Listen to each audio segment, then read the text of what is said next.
அண்மைச் செய்தியை பார்த்துக் கொண்டிருக்கிறோம். நீர்நிலைகள் அரசு நில ஆக்கிரமிப்புகளை அகற்றுவதற்கு தமிழக அரசு தற்போது என்ன நடவடிக்கை எடுத்திருக்கிறது என்பது தொடர்பாக சென்னை உயர்நீதிமன்றம் அரசுக்கு கேள்வி எழுப்பியிருக்கிறது. இது தொடர்பான விவரங்களோடு நமது செய்தியாளர் மதியழகன் இணைப்பில் இருக்கிறார். வணக்கம் மதியழகன், முழு விவரங்களை வழங்கலாம்.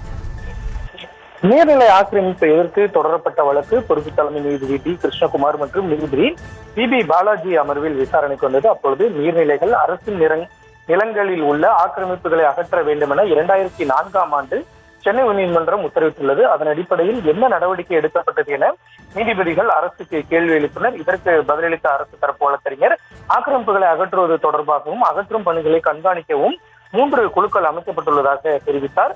குழுக்கள் அமைத்திருந்தாலும் இன்னும் எத்தனை ஹெக்டேர் அரசு நிலம் ஆக்கிரமிப்பில் உள்ளது, எத்தனை ஹெக்டேர் பரப்பு நீர்நிலைகள் ஆக்கிரமிக்கப்பட்டுள்ளன எனவும், லட்சக்கணக்கான ஏக்கர் நிலங்கள் ஆக்கிரமிப்பில் உள்ளதாகவும், அரசு குழுக்களால் என்ன பயன், குழுக்கள் முறையாக அதனை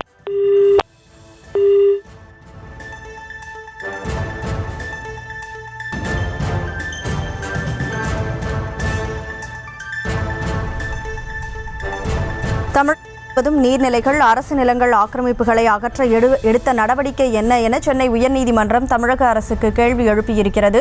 விவரங்களை வழங்கினார் மதியழகன். நன்றி மதியழகன்.